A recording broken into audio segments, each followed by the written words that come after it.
Yeah, yo, YouTube. Today we got how F1 racers turn really fast. I mean, I'm pretty sure they just drift, right? Hey, I'm gonna learn something new today. So let's get it. This is Formula One. As a new fan of the sport, watching these races for the first time, there's one thing I couldn't help but notice. F1 drivers are all over the road. To make a left turn, they go all the way to the right of the track, then swing back left. Through 90-degree corners, hairpins, turns that lead into other turns, and if I learned anything in geometry, it's that the quickest path between 2 points is a straight line. Yeah. But what do you do when you can't take the straight line path? For race car drivers, where they turn is one part of a larger strategy based on physics, practice, and a lot of skill. F1 racers drive laps through different circuits around the world at ridiculous speeds. The highest speed they get up to is something like 215 That's miles wild, per hour. man. That's Brad Philpott. I've been I can't racing do since that. I was 8 years old, and I've been teaching people how to drive old doing 250 miles per hour. Yo, what's wrong with your parents, dog? Nah, that's crazy. on track for the last 15 years. I think the one area a Formula One car is better than pretty much all other cars is cornering speed.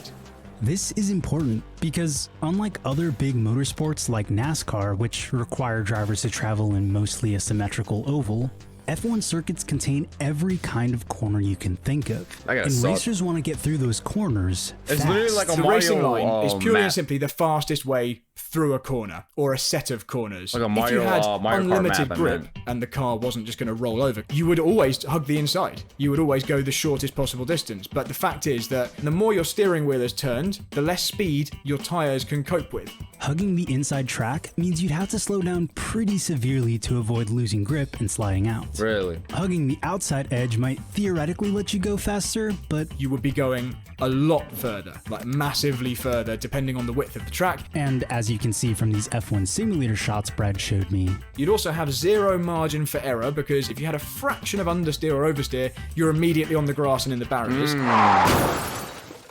GG's, dude. the ideal racing line for a turn like this is a combination of both approaches. The driver can hug the outside of the track on the way in, then turn in to clip the apex, or the center of the inside track, and end up back on the outside edge without losing too much speed. By starting out as far Is it really that strategic?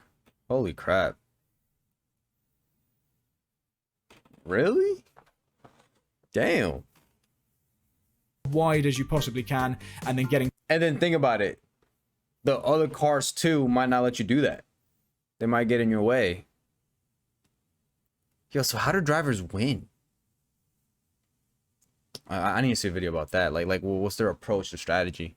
to the inside in that smooth flowing arc, you're Like, what literally things to avoid? minimizing the angle that your car is having to take, which means you can carry more speed. So far, we've been using this fake 90-degree turn example because it's simple to explain. But in real life, corners aren't that straightforward. The closest real-world example is Stowe on Silverstone in the UK. But Stowe isn't really like that normal got typical names for these 90-degree corners? corner. It is a bit longer. You reach the apex of Stowe and you're there for a little while, at least a few tenths of a second, if not a second or so. So you still feel like you're kind of hugging the inside for a while. But you are definitely taking pretty much that typical line we spoke about. you can see that in this clip from the 2022 Grand Prix. Carlos Sainz leads the pack and takes this nearly textbook ideal racing line. What a But guy. What a most guy. corners are a little more complicated. A corner does not exist in isolation. So the racing line you take for a particular corner is almost always a compromise. Take this set of corners from that same Silverstone circuit. Brooklyn's is the super tight one, and it goes straight into Yeah, I left don't like field. that corner, bro. You're at the end of a very long, That fast looks like a straight. nightmare. You then end up in a sweeping left-hander where it gets tighter all the way around, and it's then followed by a really long right-hander.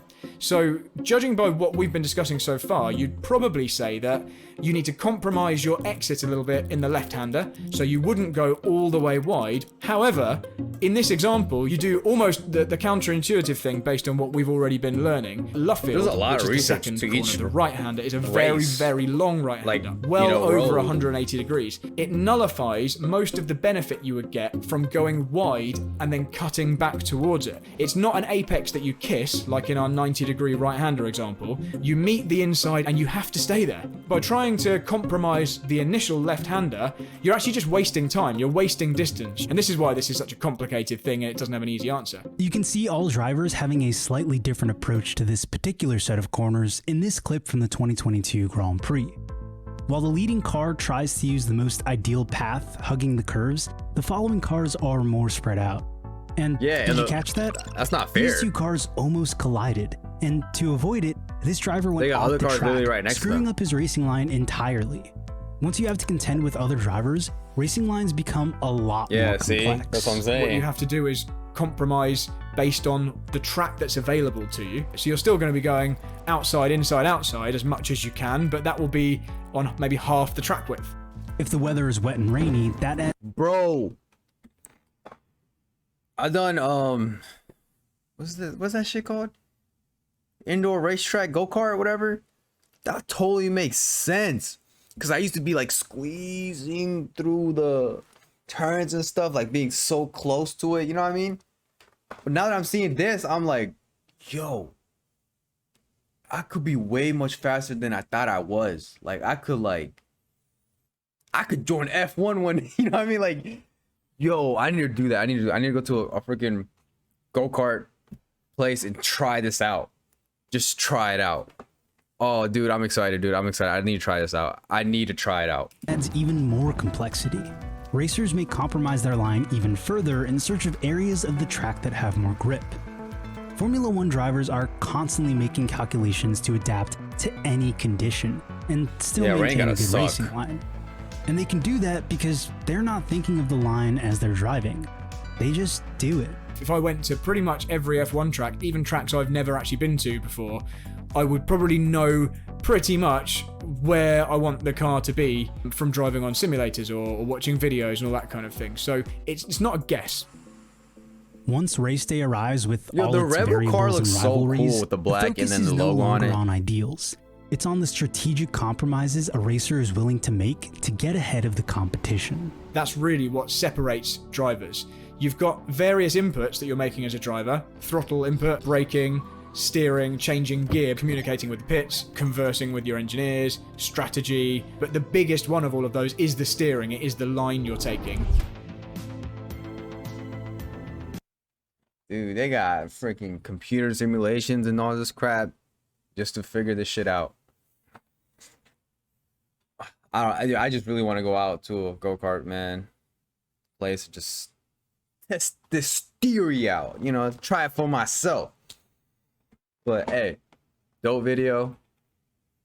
I now like I just can't wait to see other videos and see their line, you know, their way of turns and stuff like that, and see how it interferes when other cars are in the way and see how they can overcome it and, you know, slide through them and stuff. So I'm excited. Thank you guys